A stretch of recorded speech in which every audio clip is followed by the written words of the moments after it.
Hoo-yah!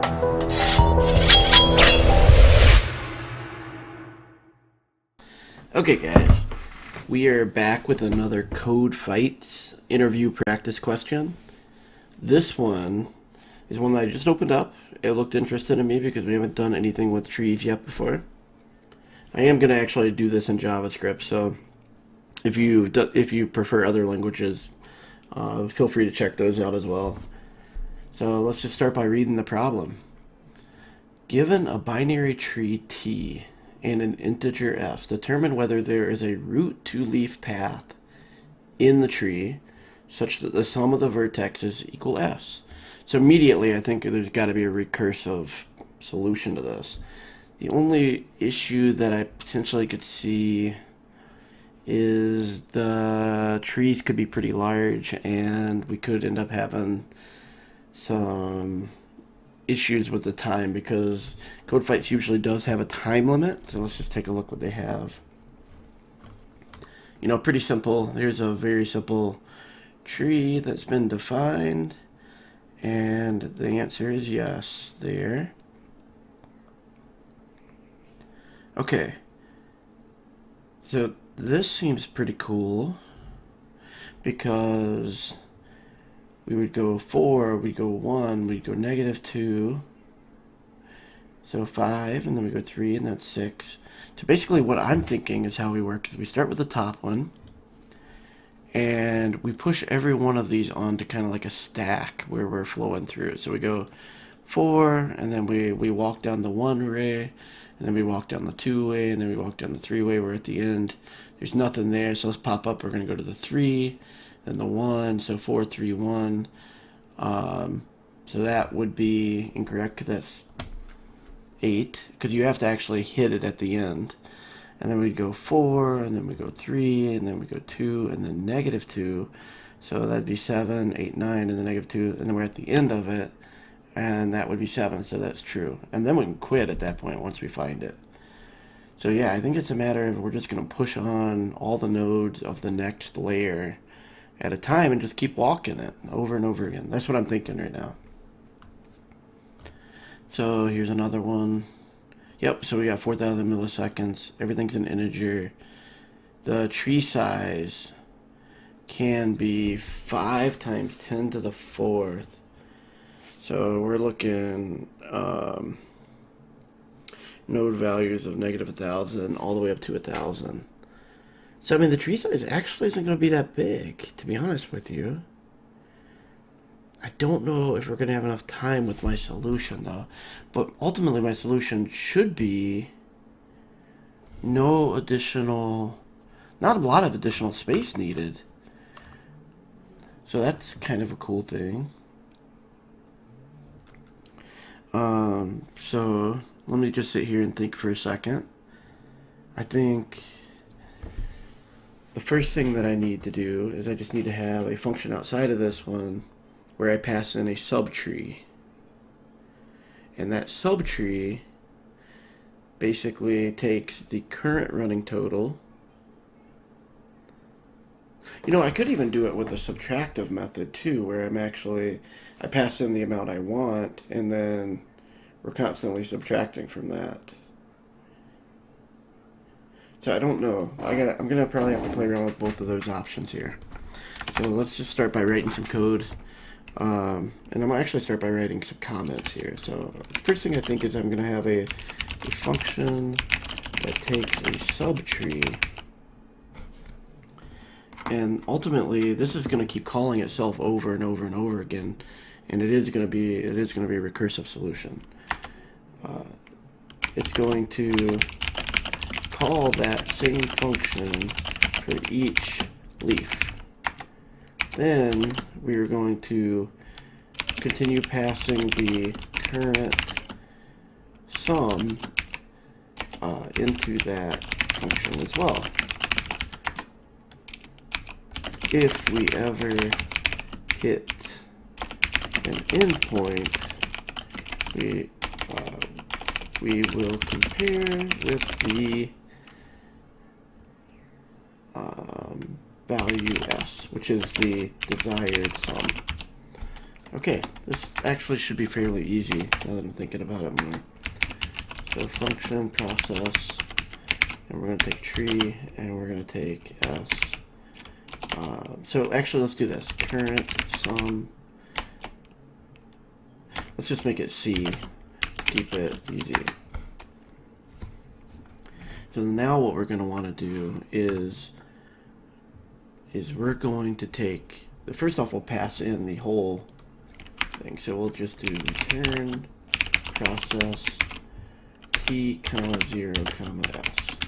So basically we're passing in the current root of the tree, the value that's currently there, which is 0, and then s. So what we should only ever have two. We should only ever have two leaves, that at most. So technically what we would need to do is we do process.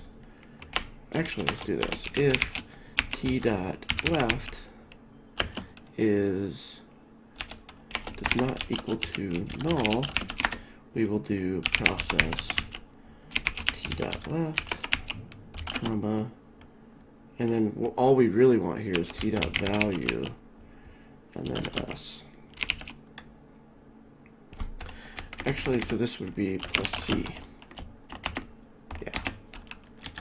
And I'll use semicolons. If t dot right is not equal to null, we're going to process t dot right, comma t dot value plus c, comma s. So the only difference there, now I could probably clean this code up a little bit. So we've added all the way in. Ultimately,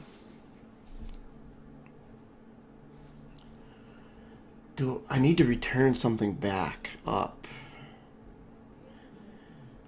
So if my left and my right wings are null, then I know I'm at the end. And this should probably happen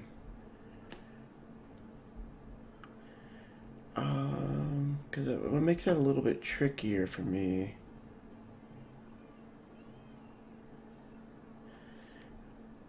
because we're gonna go all the way down to the end of that just by continually doing this. So we're gonna say return here, and we'll do return here. So now, eventually though, we're gonna get to the point where one of those won't fire, and we will just be able to do return c plus t dot value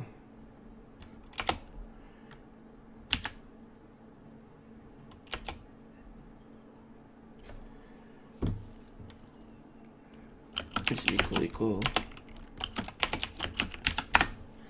Now this is not going to work because I already see a couple of flaws here with my thinking. So we're going to go down the left, all the way down. We're going to eventually get to the end.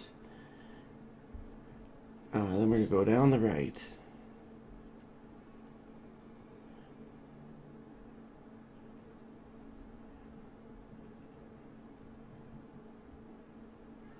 So really, this can't be a return here. It just can't be.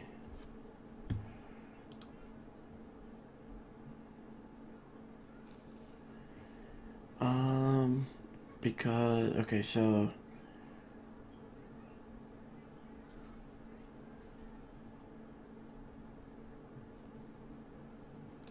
basically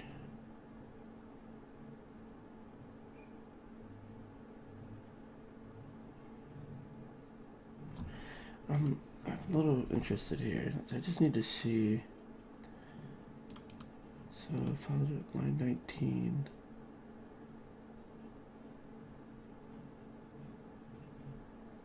Huh. Okay.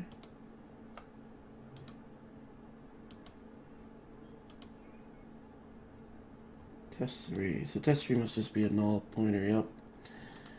Okay. And they're expecting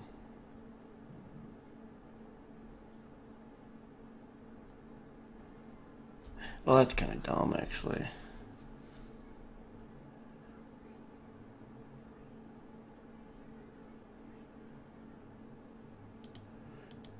Yeah, because that's going to be null too.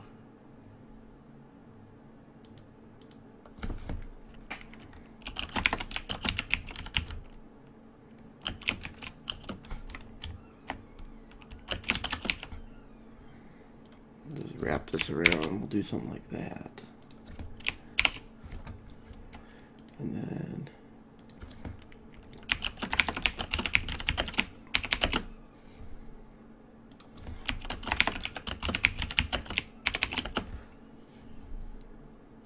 well, that'll fix 3. I should anyway.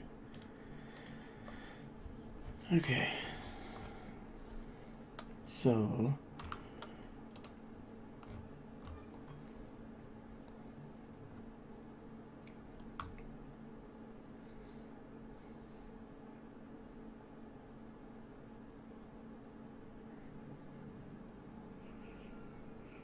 all right, so the problem is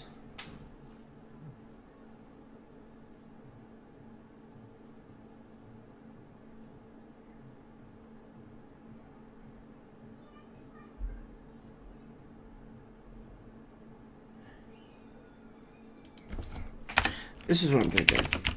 Flag is equal to false.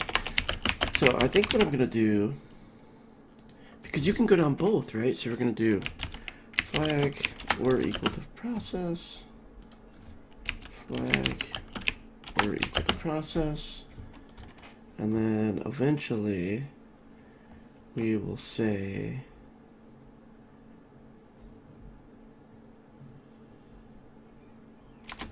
if t is equal to null or t dot left equal to null and t dot right equal to null. I do want to wrap this just to make it a little bit clearer what I'm doing here. And this code's going to have to be cleaned up a lot. Like, absolutely a lot. Oh, jeez. Spacing. Let's do that. Then we want to return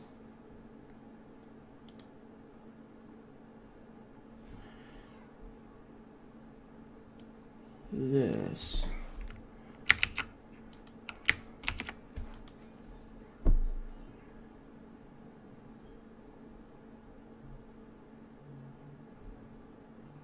And then I just return flag. Otherwise, right? Because, oh, this is, I feel like I'm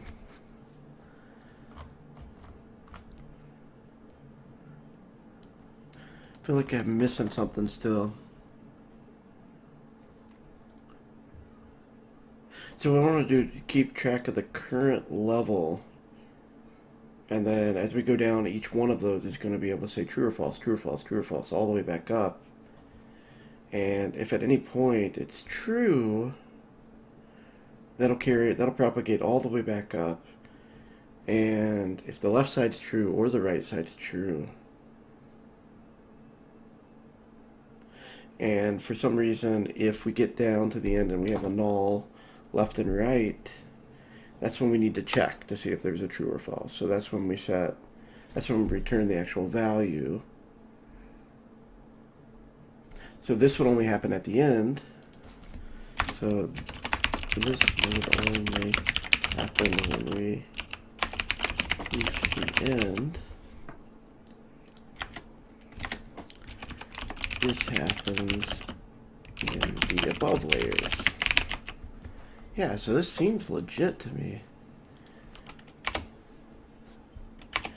Now, if you look at space complexity, we have a Boolean. That's pretty much it. You know, we have a lot of this. If t does not equal null and t dot left does not equal null, I think what we really want to do is clean this up a little bit. So we do if t is not equal to null, and then we're going to take this code, put that in here, have that over. Get rid of that. Get rid of that. So we want both of those to process. Another thing we could actually do, though, is if this flag is already true, we could actually early out here. That doesn't really fix anything. Honestly, like it's just an early out condition that may or may not happen. So, I mean, we could do, so that would be,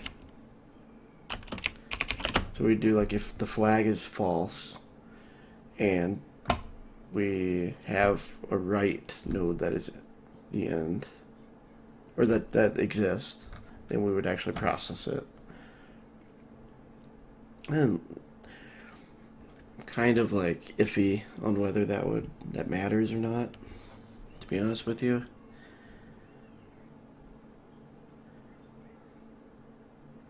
Okay, so then all we would need to do here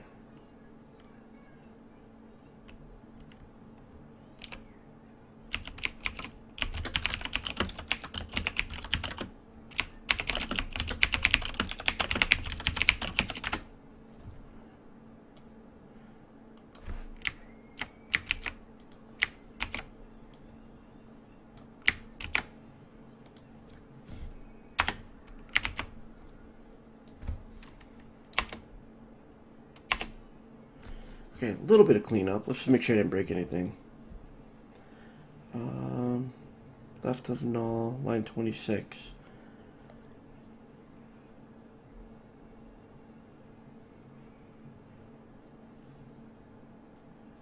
Oh yeah, I did this wrong. So actually, this should actually just have went in here. And then this should be tabbed over. Get rid of this. How did we miss that though now? So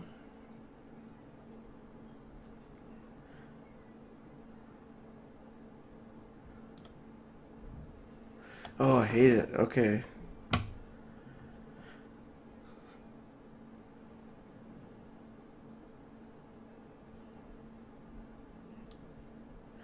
I guess this makes more sense because of that one condition.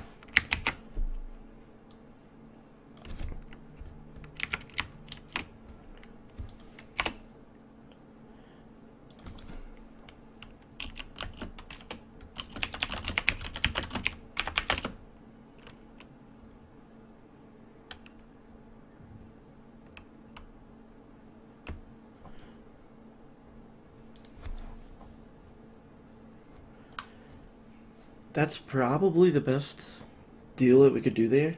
So the idea that I have is we start at the top node.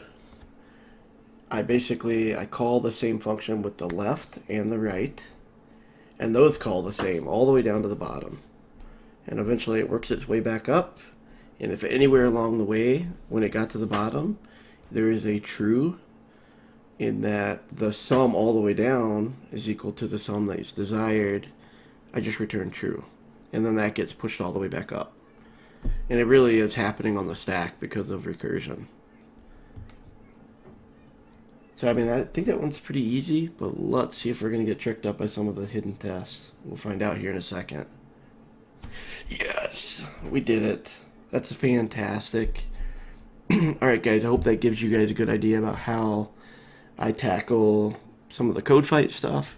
This is a pretty easy one in my opinion, but at the same time, if you're not familiar with recursion, it could trick you up as well. And anyway guys, peace out.